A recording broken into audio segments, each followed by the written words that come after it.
क्या बात है? जिंदगी से बहुत परेशान हो? कोई रास्ता दिखाई नहीं दे रहा है? घबराओ मत। बस मेरी ये बात मन में दोहराओ। ये वक्त गुजर जाएगा। एक बार फिर से ये वक्त भी गुजर जाएगा। दिल में कुछ शांति आई।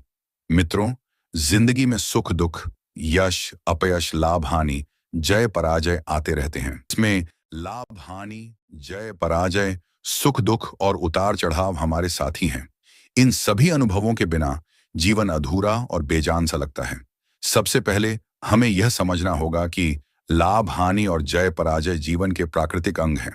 जैसे दिन के बाद रात आती है और फिर दिन निकलता है, वैसे ही जीवन में सुख और दुख आते जाते रहते हैं।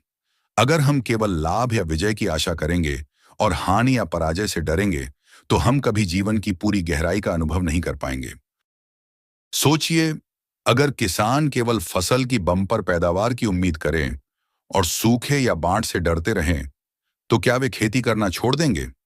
नहीं, वे हर परिस्थिति का सामना करते हैं, क्योंकि उन्हें पता है कि कठिनाइयां जीवन का हिस्सा हैं। उसी प्रकार हमें भी जीवन के हर मोड़ पर डटकर खड़े रहना चाहिए।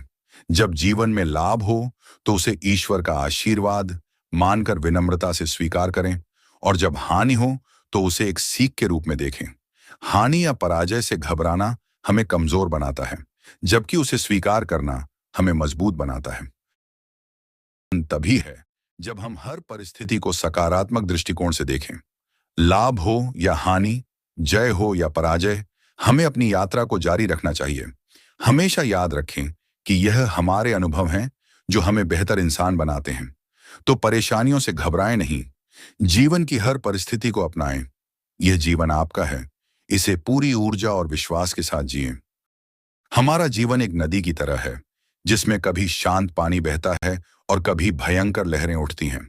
इन लहरों को रोकना हमारे बस में नहीं है, लेकिन उन्हें स्वीकार करना और उनसे सीखना अवश्य हमारे हाथ में है।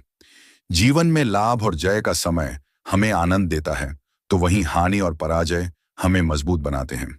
आप सोचिए, अगर हर दिन केवल खुशियों से भरा होता, तो क्या हम दुख का महत्व समझ पाते? और अगर हर दिन दुखी होते, तो क्या खुशी का मूल्य जान पाते? जीवन का सौंदर्य इन दोनों के बीच के संतुलन में ही है। सफलता अंतिम नहीं है, असफलता घातक नहीं है, ना ही आपकी वर्तमान स्थिति आपकी अंतिम मंजिल है।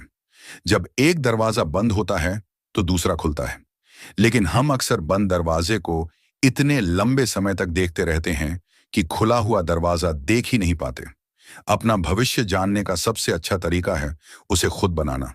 किसी ने सच कहा है, आपको पूरी सीढ़ी देखने की जरूरत नहीं है, बस पहला कदम उठाएं।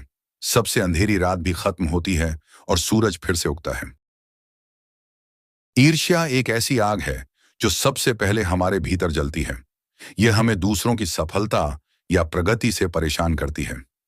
ईर्ष्या का जन्म तब होता है जब हम अपनी तुलना दूसरों से करने लगते हैं और यह सोचने लगते हैं कि हमारे पास जो नहीं है वह किसी और के पास क्यों है। ईर्ष्या एक ऐसी भावना है जो न केवल व्यक्ति के मन और आत्मा को नुकसान पहुंचाती है, बल्कि उसके जीवन को भी नकारात्मकता से भर देती है। यह मनुष्य की सबसे घातक भावनाओं में से एक है, जो उसकी सोचने की क्षमता, खुशी और संबंधों पर बुरा प्रभाव डालती है। क्या आपने कभी सोचा है कि ईर्ष्या से हमें क्या मिलता है? केवल दुख, तनाव और असंतोष। ईर्ष्या हमारी ऊर्जा को नष्ट करती है और हमारे संबंधों को खराब करती है और हमें एक नकारात्मक व्यक्ति बना देती है। ईर्ष्या से न केवल हमारा मानसिक स्वास्थ्य प्रभावित होता है, बल्कि यह हमें हमारी असली क्षमता से भी दूर कर देती है। जब हम दूसरों पर ध्यान केंद्रित करते हैं, तो हम अपने विकास और अपनी सफलता की राह को अनदेखा कर देते हैं। हम दूसरों से ईर्ष्या करते हैं, तो हम अपनी मूर्खता को ही प्रदर्शित करते हैं। ईर्ष्या से बचने का सबसे सरल उपाय है, जो हमारे पास है उसके लिए ईश्वर का आभार व्यक्त करना। हमें अपने जीवन की अच्छाइयों को पहचानना चाहिए और उनका मूल्य समझना चाहिए। दूसरों से तुलना करना छोड़ें और अपने जीवन पर ध्यान केंद्रित करें। हर दिन खुद को बेहतर बनाने की कोशिश करें। दूसरे की उपलब्धियों को ईर्ष्या के बजाय प्रेरणा का स्रोत बनाएं। उनसे सीखें और अपने जीवन में उनका उपयोग करें। अपने मन को सकारात्मक सोच से भरें। लालच का स्वभाव बड़ा ही विचित्र है।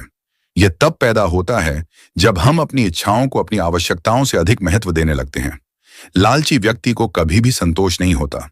चाहे उसे कितना भी मिले, वह और अधिक पाने की चाह में हमेशा बेचैन रहता है। लालच एक ऐसी भावना है जो व्यक्ति को कभी संतुष्ट नहीं होने देती। यह मनुष्य की एक ऐसी प्रवृत्ति है जो उसे हमेशा अधिक पाने के लिए प्रेरित करती है। लालच के कारण व्यक्ति अपने नैतिक मूल्यों और सिद्धांतों को त्याग देता है। यह उसे झूठ बोलने, धोखा देने और कभी-कभी अपराध करने के लिए मजबूर कर सकता है। लालच केवल व्यक्ति को ही नहीं, बल्कि समाज और प्रकृति को भी नुकसान पहुंचाता है। इंसानों का अनियंत्रित लालच प्राकृतिक संसाधनों का अंधाधुंध दोहन करता है, जिससे पर्यावरण असंतुलन पैदा होता है। लालच का सबसे बड़ा समाधान संतोष है। संतोष एक ऐसी भावना है जो हमें हमारे पास जो है उसमें खुश रहना सिखाती है। यदि हम लालच को नियंत्रित करना सीख लें, तो जीवन अधिक शांतिपूर्ण और सुखद हो सकता है।